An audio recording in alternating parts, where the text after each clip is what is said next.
네, 여러분 오늘도 참으로 좋은 날입니다. 오늘은 해리스텍 설리반의 대인관계 정신분석학에 관한 연구를 하도록 하겠습니다.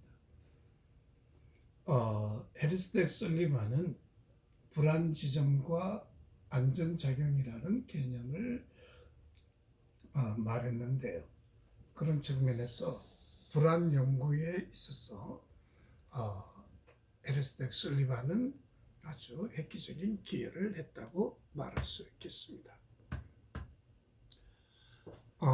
세인트 올리브 홈즈는 이렇게 얘기를 했습니다. 우리는 의식적으로는 아무 가면도 쓰지 않는다 해도 친구들 각자에 대한 우리의 얼굴은 각각 다르다. 이 얘기는 마틴 부버가 얘기한 것처럼 나는 존재하지 않는다. 나는 나와 너 혹은 나와 그것의 관계성 안에 있는 나일 뿐이다.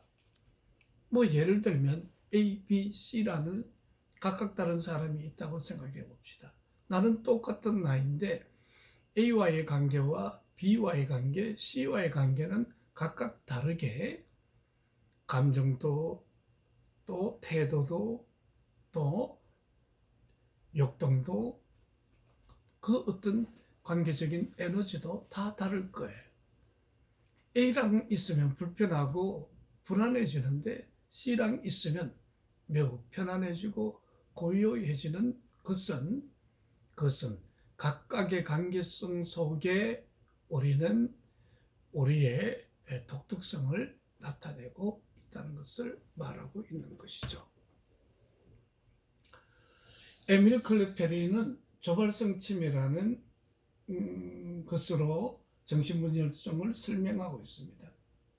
이 사람은 호스피탈리즘, 즉 정신분열의 원인을 신체적인 원인, 즉 신경생리학이나 아니면 뇌질환이라는 그 측면으로 말하고 있는 거예요. 그래서 모든 원인을 병원주의에 입각해서 신체적 원인, 육체적인 원인에 그 문제가 있지 관계나 환경적인 측면을 배제시켜 버리는 거죠. 그러나 해리스텍 설리반은 그의 연구 결과에 따르면 정신분열증은 관계에 매우 극단적으로 예민하게 반응하고요. 또 그들이 의사소통이 모호하다 할지라도 고통스러울 정도로 예민하게 다른 사람들을 의식하는 것을 볼 수 있었다는 것입니다. 그러므로 정신분열증 환자들은 관계의 민감성, 예민성, 그리고 자기감의 그 약화로 인해서 그것이 매우 고통스러운 거예요. 힘든 거예요. 그러니까 관계 안에 들어간다는 것은 끔찍한 죽음과 같은 것이기 때문에 정신분열증이라는 방어 기제를 통해서 자기를 보호하고 있다고 본 것이죠. 그래서 정신분열증도 이렇게 대인관계적인 측면에서 보려고 하니까 에밀 클레페린의 병원주의와 전혀 다른 그와 같은 시각으로 이 정신분열증을 이해하게 된 거예요. 랭과 에스터슨의 마야 임상 이론을 보면 아주 재미있는 이야기가 나와요. 마야는 그 관계망상 상태에 있었어요. 그리고 우리는 마야 임상을 통해서 성격에 대한 어떤 설리반의 견해를 발견할 수 있어요. 마야는 관계망상을 갖고 있었습니다. 관계망상은 주변의 모든 것들을 자신과 관계해서 망상을 갖는 태도를 말하죠. 뭐 예를 들면 텔레비전에서 나온 뉴스, 그 뉴스의 인물과 자신을 연결해서 생각한다든지 아니면 뭐 CIA에서 자신을 감시한다든지 아니면 아나운서의 저 같은 뉴스의 태도는 틀림없이 나를 향한 것일 거야. 이렇게 관계 안에서 피해망상적인 형태를 띠고 있었다는 거죠. 그런데 왜 이렇게 됐느냐? 그거는 매우 참 의문이지만 그러나 그것이 엄마 아버지와의 관계에서 보면 충분히 이해됐어요. 그러니까 랭카 에스더슨이 그녀의 부모님을 모아놓고 면담을 하는 중에 이 부부가 둘만이 아는 몸짓, 윙크, 표정, 그리고 수신호 이런 것들을 보내길래 관찰자가 중단을 시켰어요. 그랬더니 이 부모님들은 한결같이 우리가 그렇게 한 적이 어디 있느냐, 그렇게 한 적이 없다고 얘기하는 거예요. 그 순간에 마야는 매우 어리둥절해지고 이런 행동을 부인하는 부모 태도에 아이는 놀라는 것 같아요. 그가 세 사람 가운데서 두 사람이 짜고 한 사람을 바보 만들거나 미치게 만드는 것은 쉬운 중목이라는 얘기가 어찌 보면 상당히 맞는 얘기 같아요. 그래서 그녀의 부모는 뭐 안경을 벗거나 눈을 깜빡이나 코를 문지르거나 얼굴을 찡그리면서 두 사람만의 어떤 교통을 하는데 마야는 그 가운데 서서 매우 어리둥절한 거죠. 그러므로 마야의 피해망상은 바로 이런 관계 안에서 일어난 피해망상이고 설리반은 성격 이론을 하나의 대인관계 안에서 형성된다고 본 거죠. 개인의 성격은 다른 사람들로 구성된 환경 안에서 형성된다. 다른 사람들과 지속적인 상호작용 가운데 있는 것이 개인이다. 그래서 성격을 다른 사람들과 지속적인 상호작용의 결과물로 본 거죠. 즉 성격은 오랫동안 계속된 반복되는 대인관계 상황의 유형이며 이것이 한 개인의 독특성을 드러낸다고 할까요? 성격은 개개인의 차이를 서로 맞춰가는 과정에서 형성되는 것이기 때문에 사람 사이의 복잡한 상호작용을 이해하지 않고는 알 수 없다. 그러므로 마야 혼자서 피해망상을 보면 그건 참 이해가 되지 않는 부분이 있지만 그의 부모님과 같이 놓고 대인관계 안에서 찾아보면 왜 이와 같은 피해망상을 관계망상을 갖는지에 대한 것들이 매우 쉬워지게 되는 거죠. 그러므로 성격은 오랫동안 반복되는 대인관계 상황 유형에 따라서 한 개인의 독특한 퍼스널리티, 캐릭터가 형성되어진다. 지금 나오는 임상은 위대한 열정을 가진 젊은이 임상인데요. 여러 해 동안 여러 여자와 깊은 사랑에 빠졌지만 거기서 얻은 것은 아무것도 없는, 그래서 여자들로 하여금 그의 사랑을 유지시키지 못하게 하고 또 중단하게 하는 그 무엇이 그에게 있었다는 것입니다. 즉 그녀들의 사랑의 대상이 되고 싶지 않은 거죠. 그래서 이 젊은이의 핵심 역동은 거절이었어요. 좀 구체적으로 이 얘기를 소개시켜 드리자면 이 남자는 여자와 사귈 때에 사랑하는 여자에게서 그들이 갖고 있지 않는 뭐 엄청난 매력적인 자질들을 막 얘기했어요. 뭐 예를 들면 뚱뚱한데도 불구하고 몸매가 너무 날씬하고 또 전체가 다 매력적이다. 그래서 처음에 이 남자가 내게 이렇게 매료됐나 이렇게 생각하다가 나중에 이 여성들이 내게 전혀 없는 자질을 자꾸만 얘기하니까 이 남자가 원하는 것은 이런 여자였는구나 생각하면서 여자들이 조금 사귀다가 다 떠나가게 되었다는 것이죠.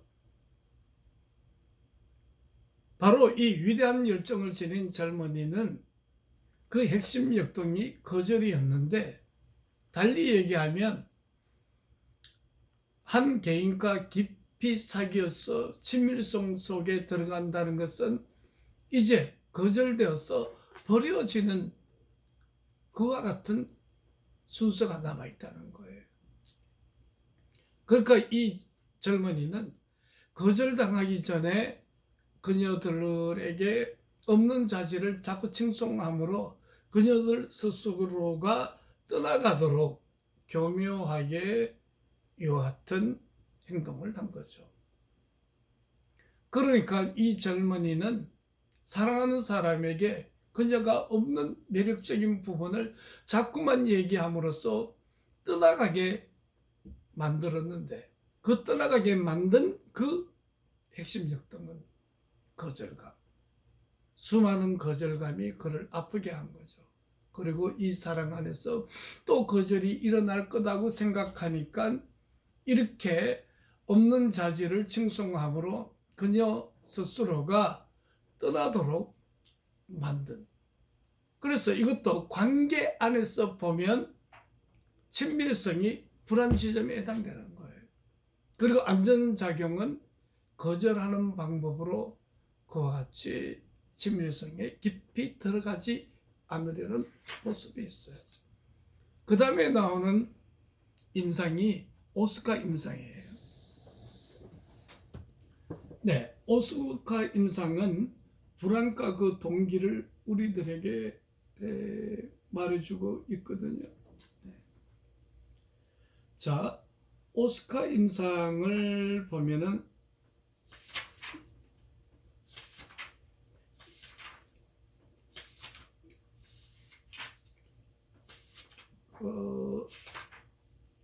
오스카라는 남자는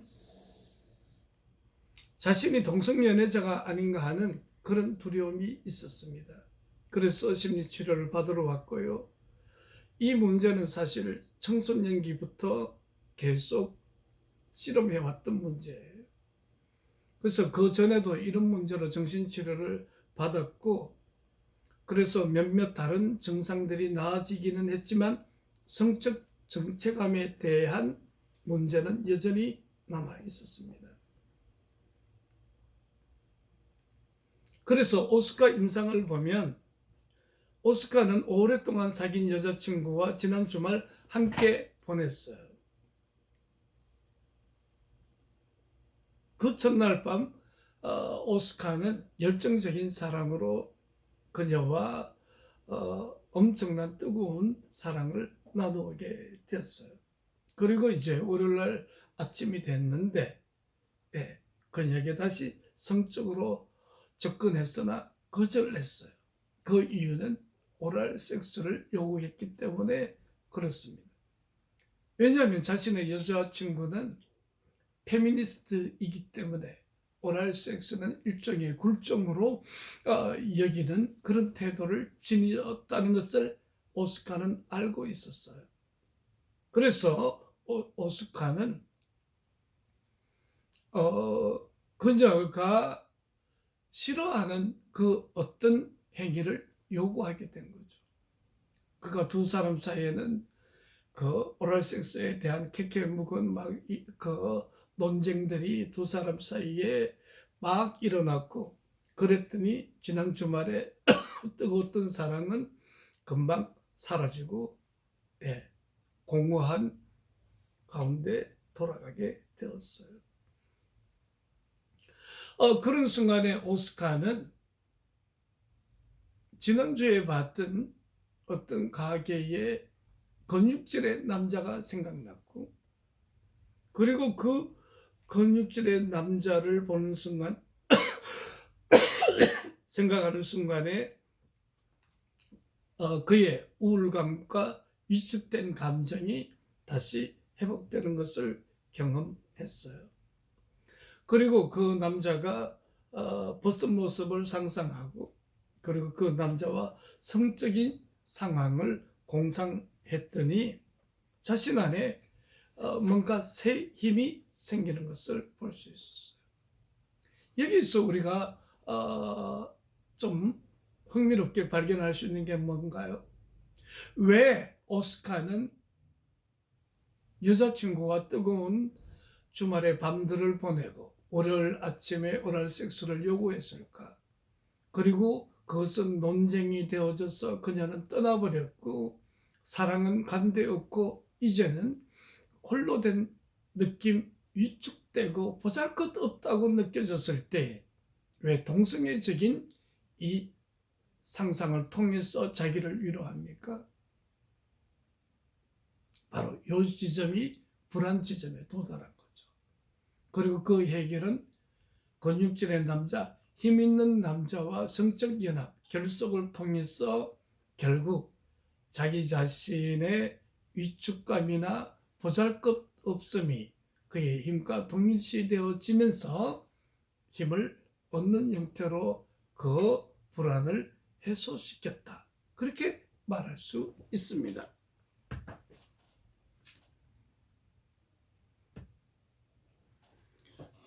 그러니까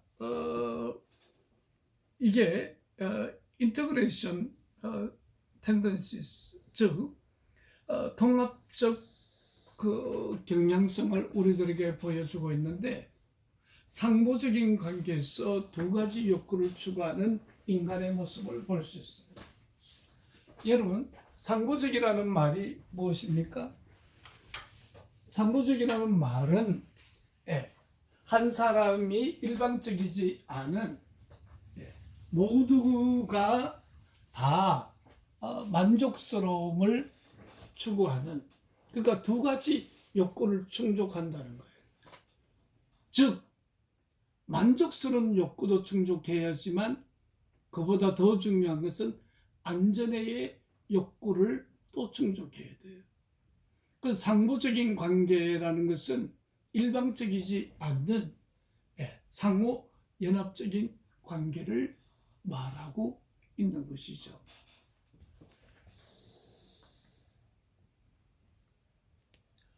엄마가 아이를 양육하지만, 그래서 양육의 고통이 있지만 엄마가 일방적으로 주고 아기가 일반적으로 수혜를 받는 것 아니에요. 아기는 엄마를 향해서 미소를 짓고 엄마를 향하고, 그리고 엄마를 향한 그 강력한 몰두는 엄마에게 상당한 양육의 기쁨을 준단 말이에요.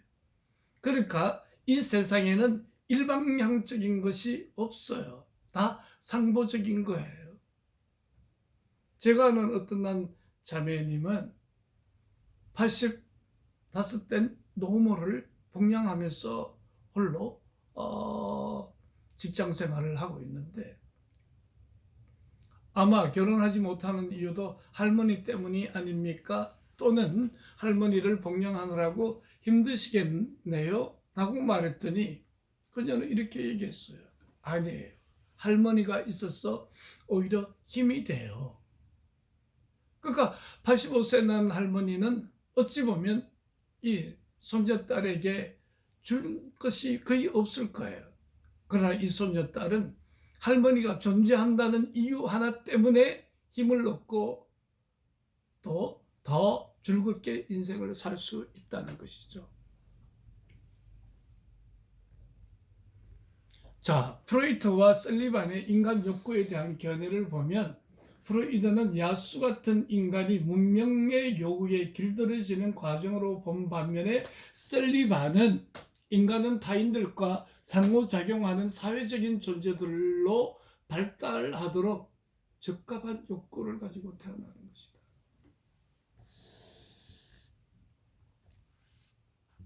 야수 같은 인간의 본능이 사회, 문화, 종교, 간섭, 법질서 이런 것들이 압력을 주니까 이고가 적절하게 타협을 하면서 현실적 원리를 따라서 살아가는, 그게 현대인의 모습이라고 생각한 반면에 설리반은 인간 자신이 상호작용하는 존재, 즉 사회적인 존재라는 거죠. 그래서 인간은 사회적인 동물이다, 인간은 관계를 떠나서 살 수 없다, 다 같은 맥락의 말인 거죠. 그래서 이런 사회적인 존재로 발달하도록 적합한 욕구를 갖고 있다는 거죠. 그래서 인간의 욕구도 따지고 보면 사회적인 관계를 맺는 데에 도움을 주고 있다, 그렇게 말할 수 있을 거예요. 설리번이 생각한 두려움과 불안에 대해서 생각해 봅시다. 두려움은 통합 경향성으로 작용한다. 울음이나 동요로 표출되면 그것은 양육자가 아기를 달래고 그 문제를 해결하도록 상호작용을 이끌어내죠. 그러니까 두려움은 한마디로 말하면 외부 세계에 자기를 두려움으로 몰아넣는 힘이 작용을 한 거죠. 그리고 아이는 울고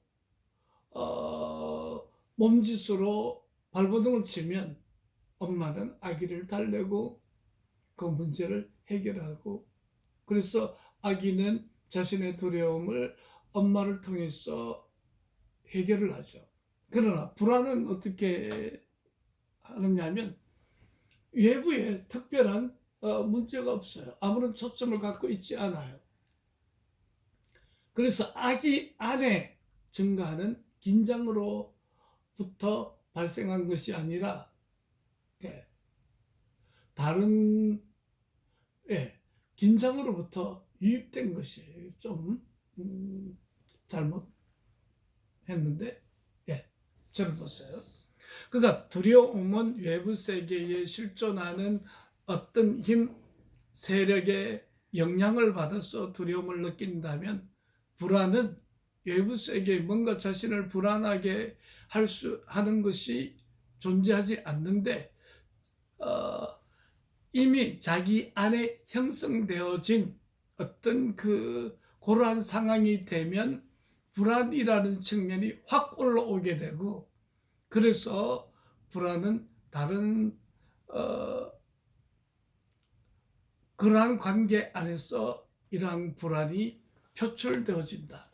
그래서 설리반이 생각한 일반적으로 두려움과 불안은 두려움은 외부 세계에 실제하는 두려움을 주는 대상이 있고, 불안은 자기 내면에서 올라온다고 생각했어요. 그러나 설리반은 다른 사람으로부터 유입해 온 매우 관계적인 측면에서 불안을 생각했네요. 그 다음에 엠파시 링키자라는 게 있어요. 이거는 감정 상태는 전염된다는 거예요. 양육자로부터 아기에게 감정이 전염되는 그런 현상을 가리켜서 엠파시 링키지, 공감적 연결이라고 하죠. 만약 불안해하는 엄마가 헌신적으로 아기를 돌보면 어떻게 될까요? 불안하는 엄마의 불안이 아기 안에 전염이 되어서 아기는 그 불안에 더 많이 노출될 거예요. 즉 불안한 엄마가 아기에게 헌신하면 헌신할수록 아기는 더 불안한 상태에 놓여지게 된다. 그러므로 코로나19 이 전염병처럼 인간의 감정 상태도 전염이 되더라.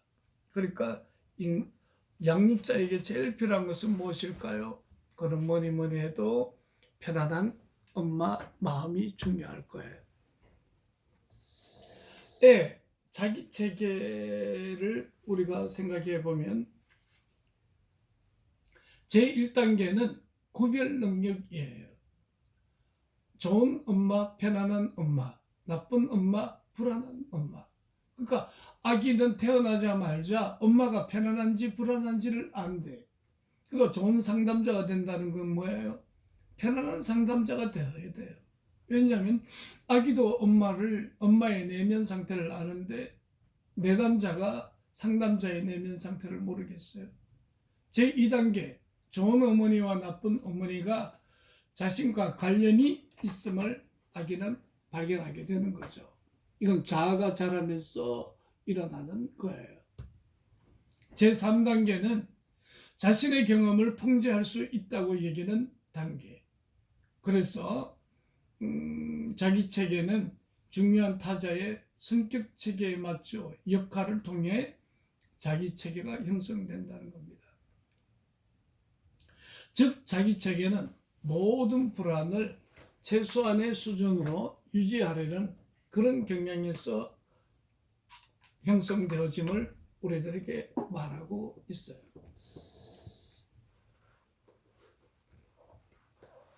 그러니까 한 개인은 그 셀프 시스템을 갖추어서 불안을 최소화시켜내는 매우 영특한 선택을 하게 되는 거죠. 그래서 불안을 최소의 수준으로 유지하려는 그와 같은 방어 기제를 쓰게 되는데, 뭐 예를 들면 성과 공격성은 갈등을 일으킬 수밖에 없는 비사회적인 것으로 본 프로이트이지만, 설리반은 성과 공격성은 양육자에게 불안을 일으킬 때만 문제가 되는 것으로 본 거예요. 그래서 이런 성 공격성이 불안이 일으키지 않을 때는 전혀 괜찮은 거죠. 설리반의 갈등 예를 보면 어떤 가족에게는 전혀 문제가 되지 않는 것이 다른 가족에게는 상호 만족을 만들어낼 수 있어요. 문제가 되는 것이 다른 가족에는 상호 만족을 일으키는 거죠. 뭐 예를 들어서 어떤 가족에서는 친밀성 너무너무 좋고 문제가 하나도 될 필요도 없잖아요. 근데 어떤 가족에서는 친밀성이 어느 정도 수준까지 올라오게 되면 가족들이 불안한 거야. 그래서 싸우고 찢고 뽑고 해서 갈등 상태에 놓이면 차라리 편안해지는 거예요. 그러니까 한 가지 원리가 모든 관계에서 다 적용되어지지는 않아요.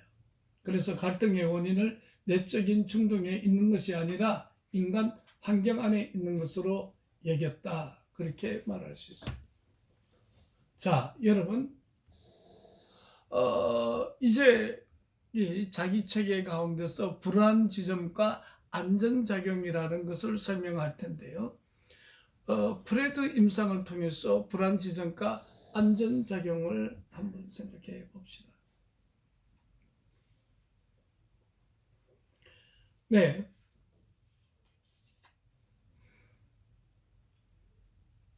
이 이론은 불안 지점에 한 개인이 딱 도달하면 금방 안전작용으로 그 불안 지점을 최소화시켜 버리려는 경향성을 말하는 거예요. 프레드는 심리치료를 받고 치료자의 권면을 따라서 그날 결혼 후 처음으로 꽃다발을 사가지고 부인에게로 달려갔어요. 그리고 부인에게 그 꽃다발을 내밀었죠. 근데 부인이 기뻤어, 분명히. 그런데 오늘 웬일이야? 해가 동쪽에 뜨겠네. 정말 참 잘한 짓이야. 그렇게 부인이 친밀한 형태의 말을 했어요. 그 순간 프레드가 불안하게 된 거죠. 왜 너는 우리 엄마처럼 말해? 그러니까 부인은 너네 엄마가 이런 사람이었고 저런 사람이었지. 그러니까 부부싸움 왕창하고 꽃다발은 날아가고 그랬더니 두 부부는 편안해진 거예요. 무엇을 말합니까? 프레드 그 부인에게 있어서 불안 지점은 따뜻한 친밀감이었어요.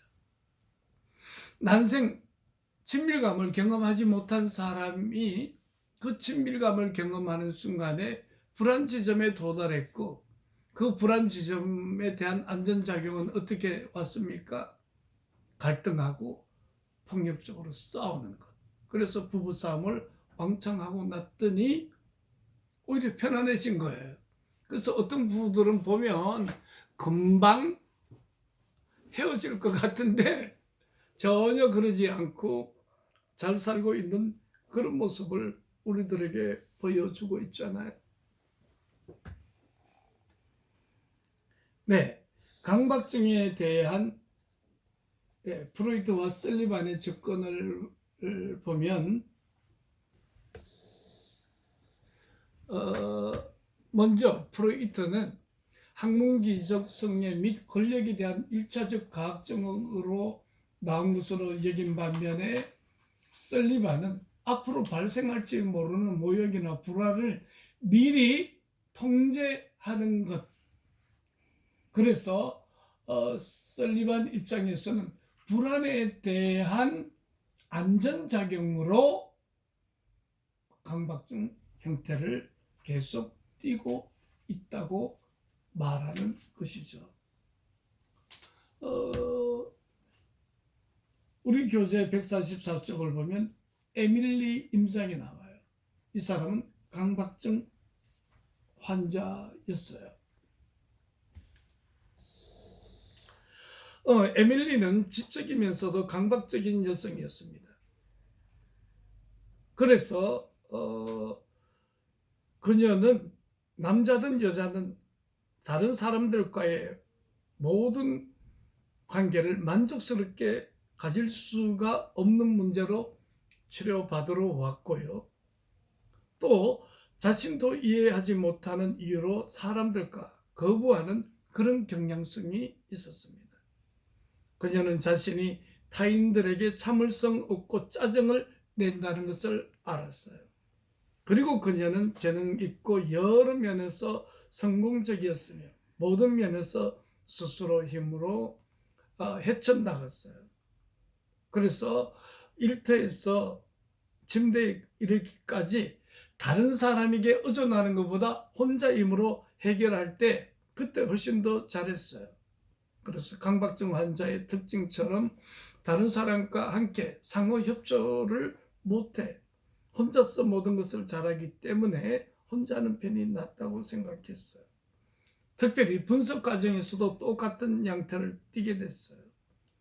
즉 자신이 몇 분부터 몇 분까지는 이런 문제를 다루고, 그리고 20분 동안에는 또 다른 문제를 다루고, 그리고 또 다음 20분은 이렇게 다루자고 먼저 제안을 하고, 심리상담도 에밀리가 다 이끌어가게 되었다는 것입니다.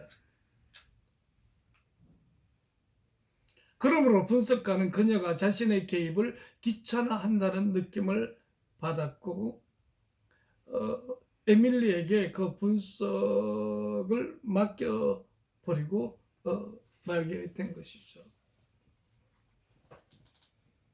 그러면 에밀리는 도대체 왜 이와 같은 안전작용을, 강박증이라는 안전작용을 했을까요? 에밀리의 부모는 둘 다 극도로 감정적이고 불안한 사람이었어요. 특별히 아버지는 주기적으로 사업을 했는데 큰 성공을 하다가 왕창 엎어지는 실패를 반복하는 사람이었어요. 특별히 맏딸과의 관계의 연대가 깊었어요. 그러자 엄마는 에밀리에게 의존하게 되는 거죠. 남편의 사랑도 못 받으니까. 그리고 에밀리의 어머니는 무능한 바보 취급을 받았어요. 어머니는 자신은 관여할 수 없었던 남편의 사업이 성공과 실패를 반복하는 바람에 늘 공포에 시들렸고 끊임없이 에밀리에게 위안을 얻으려고 했어요. 그러니까 제일 병리적으로 만들어지는 이유 중에 하나가 엄마가 자식에게 이렇게 의존할 때 자식은 이런 형태가 되어진단 말이에요. 그리고 그녀의 부모는 둘 다 그녀의 욕구에는 관심도 없고 자신이 무엇을 원하는지 무엇을 하고 싶은지 전혀 관계가 없는 거죠. 아버지는 아예 자기를 무시하고 엄마는 자신에게 의존만 할 뿐 도움이 안 되는 거죠.